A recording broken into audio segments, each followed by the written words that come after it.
brides, so welcome to the Brides Guide. We are so excited to have you here. So today we're going to be talking all things venue related. We have Brittany from Hillside Estates here today with us. She's going to be answering all the questions and helping you guys with all your planning in terms of a venue. So before we get started, Brittany, can you tell us a little bit about you, about your venue, how long you guys have been in service, and all that fun stuff? Yeah, so we opened in March of last year, so it's almost 1 year, yay. And we are a French-inspired wedding venue, so we have some French architecture, we have some French details throughout the building. The whole space is 17,000 square feet, so we have an indoor chapel, we have an indoor ballroom, the sitting areas and entry and all of that can be used as indoor cocktail, and then we have an outdoor ceremony space as well as an outdoor courtyard. So there's lots of spaces to customize, lots of different options between indoor and outdoor. And overall, we just have a very light and airy vibe. We like everything to be really natural. There's some modern details, some traditional details, but overall, we're just very timeless. Yeah, and their venue is just so gorgeous. I mean, we love working here. I'm pretty sure all photographers love working here because there's just so much light and it's just everything's so easy just to get through. So they're just amazing. So we definitely check them out. We're going to give you guys all their information down below so that you guys can go ahead and check that out. So usually the venue is like one of the first things that brides have to go ahead and pick out just so they can pick out their date and get all the other vendors that they need. So how far in advance do you recommend brides to go ahead and book with you guys to ensure availability? So we don't take bookings more than 2 years out. We definitely get inquiries all the time for further out than that, but we do 2 years at a time. For Saturdays, usually a year to year and a half is good, but definitely like your peak months and things like that, October, spring, those are booking out even up to that 2-year mark. So Fridays and Sundays, a little more flexibility. Sometimes people come in 6 months out and are still able to find a date, but usually a year to year and a half is good. Yeah, so usually once they get that ring on their finger and they want to go ahead and or plan. even before, we see that all the time. People just come in and they're like, I'm not engaged yet, but I have to figure it out. And I'm like, okay, we're ready for you as soon as you get the ring. Yeah, I've been seeing a trend of that lately, which is if you want to plan out this event and stuff, go ahead and make sure that you have all your dream vendors and go ahead and start asking and figuring all that out. Perfect. Yeah. There's no harm in getting information in advance and being ready as soon as it's time. Yeah. So I know that this can vary probably depending on packages and stuff like that, but what is usually included when people rent out your venue, and can they add on any extras?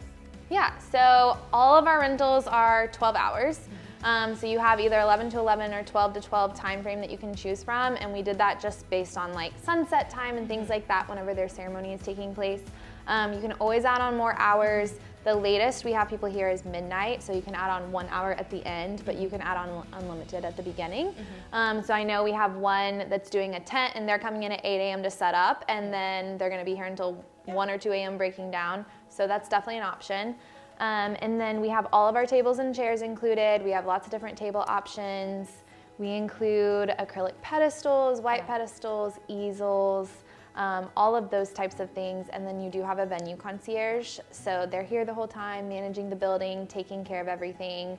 We provide pre-service to get a mimosa bar or a beer, set up in the suites, and then we have different packages for linens and rentals and all of that that they can add on. And with all of that you include, I know, wedding planning just, has a lot of pieces to it, and probably a lot of planning prior to. So what type of planning meetings do you have with the couple in terms of venue beforehand? Yeah, so after they tour and they book, one of the main things that we send them is a welcome email, and there's a guide in the email, a planning guide. It's really in-depth. It has FAQ, it has policies and procedures, it has a bunch of things helping them when they're booking their vendors. All of our preferred partners are in there, floor plans, all sorts of things. So that is really their go-to that we kind of provide them, and then if they need anything else, of course, they can always call or reach out. We do allow them to come in Wednesdays from 10 to 6 is come and go all the time, so they don't have to have an appointment. So we see a lot of the times they come in with their photographer or their planner or whoever, and then we have our staff here to answer questions. So it's kind of like informal meetings throughout the time, and then 30 days out is when we have like our big final details meeting. So at that time we're talking through every single detail, what floor plan they're doing, their bar selections, their timeline, all of that. In between us, the planner, and them, we could really go into depth with that. So in order for everything to just go smoothly, what information does the couple need to provide to you guys beforehand? So in that like 30-day meeting, what should they be providing you with? So a lot of it is between both them and their planner. So we send a final details questionnaire out before the meeting, and we require it to be completed like 48 hours before, just so we have time to review it. And in that questionnaire, it's like all encompassing of their timeline, who their vendors are, what time their vendors are arriving, all of those types of things. We have places to upload their floor plans, places to upload their catering proposal, all their bar selections. So it's really in depth, but it's truly just to make sure that we have all of the information. And during that time, that's, you know, sometimes we're catching things that maybe weren't thought through, or they didn't think about in a band contract that we're familiar with, or something like that.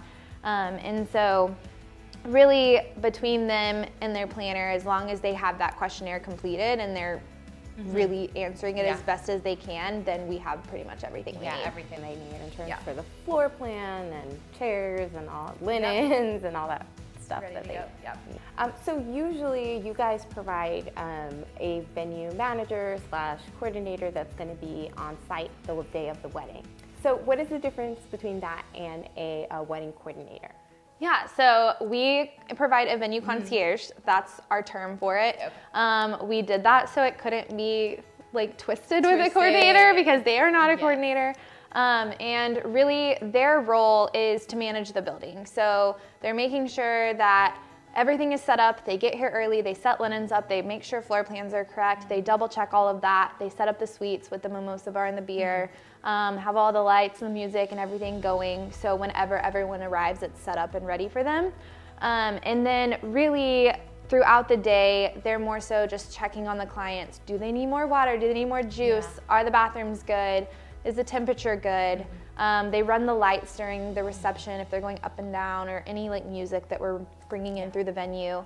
And so they're kind of more so venue related. At the end of the day, they are hired by the venue, whereas the client is hiring a wedding coordinator, and that coordinator is coordinating their wedding day. So they're working with the vendors, they're running the timeline, they're running the ceremony outline.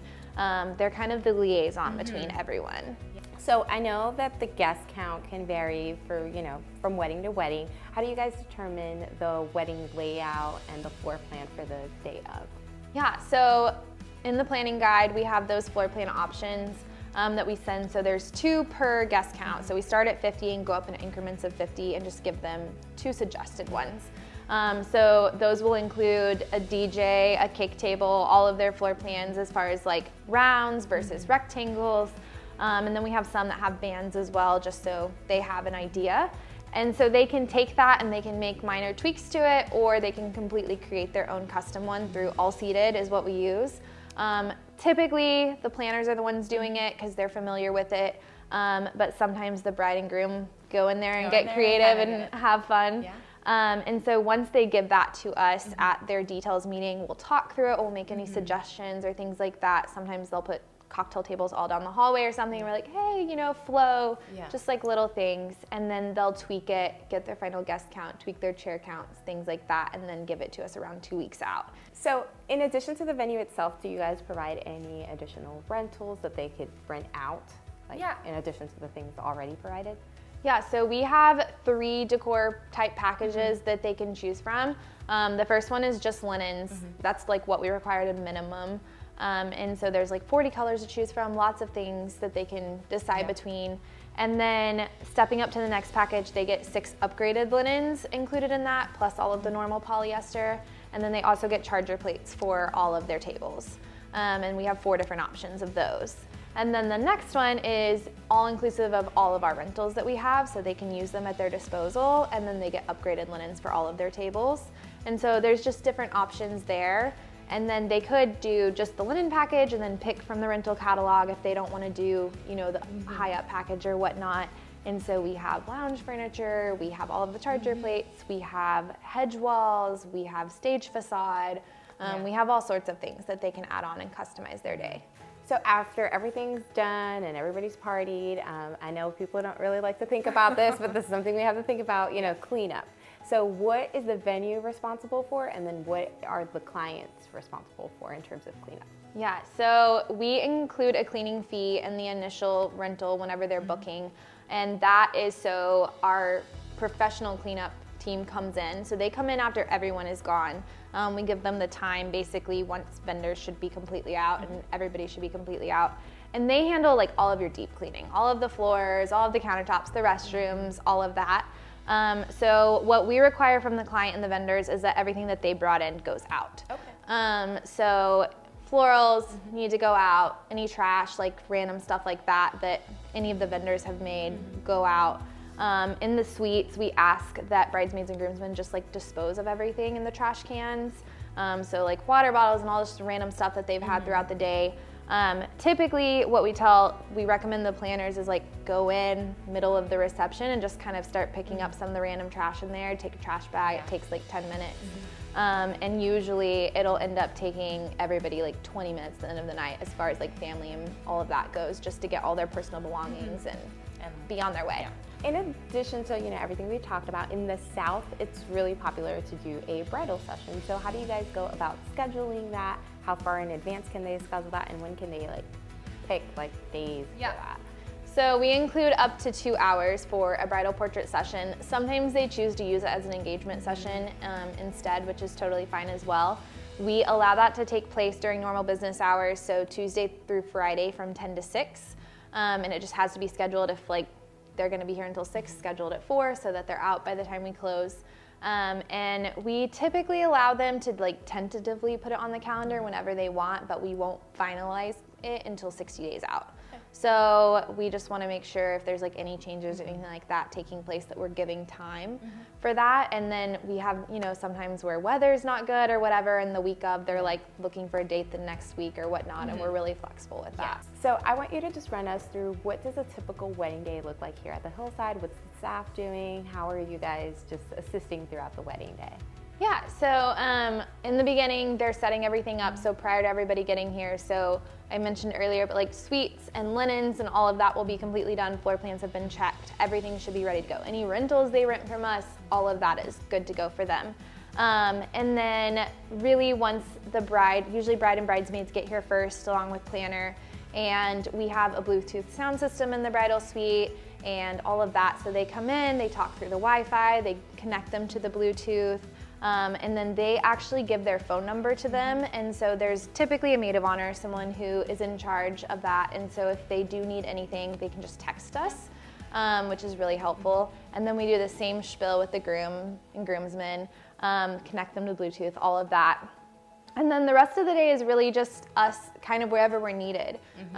Sometimes we have planning teams that come in here and they have teams of 5 and like they have everything going, and we really aren't needed for anything other than, you know, just venue related elements. But there have also been times where it's a Friday, all of us are in office and there's literally 3 of us out there folding napkins or doing menus or whatnot, just because it's not gonna get done if, you know, all hands aren't on deck. And so it's really just one of those things where they can use us how they see fit, because it is an extra set of hands. And then just to finish up this video, do you have any tips that you would give a bride who is currently searching for that ideal venue? Yeah, so I think one of the big things is just figuring out what your non-negotiables are. Catering, bar, your spaces. Do you want things indoors or outdoors? Is there gonna have to be a room flip? Things like that at the different spaces. And so just understanding what that looks like is really big. We have people who come here all the time and they're like, oh, I wanna get married outside, I want all this stuff. And then they go into the chapel and they're like, oh my God, I love this. And I love that I have this and I don't have to worry about weather or anything like that. And then we have some people who come and, you know, catering is a non-negotiable and they have someone in mind and they're not someone on our exclusive list. And that's okay. We understand that. And then I think the other big thing is budget as well as guest count. So we fit up to 300 people, but we have people come all the time. They're like, I want 350, I want 400. And it's like, no, there's no way. So that does typically limit a lot of your selections as the venue is how many people you can have. And then of course, knowing what you can spend and planning that from the beginning, just so you're allocating to everything and you're not over allocating to the venue or just blindly booking the venue and then planning everything a little bit later and feeling overwhelmed by it. Definitely budget, guest count, those things definitely come in mind. And then your vision, right, for the day. If you're looking for something light and airy, like, oh my gosh, yes. There you go. There you go, And it's funny though, because like I think we are so transitional and like it is so just like light and we have mixes of gold and silver and all of that that we really go any way. Like we've seen boho, we've seen modern, we've seen classic. So you can pretty much do anything works. Whatever you think. Yeah, I love it. Well, thank you so much for being here and providing our brides with all this information. I mean, everything was so useful. I'm sure when you're like looking for a venue that this information is just so useful to have and to just know about. We will be providing the Hillside Estates information down below if you want to go ahead and check it out. It is a beautiful venue here in the DFW area, so definitely go ahead and check that out if you're planning on getting married in the DFW area. And once again, thank you so much for being here. If you haven't already done so, make sure you like this video, subscribe, hit that notification bell so you can be notified when the next video is up, and then we will see you again for the next episode.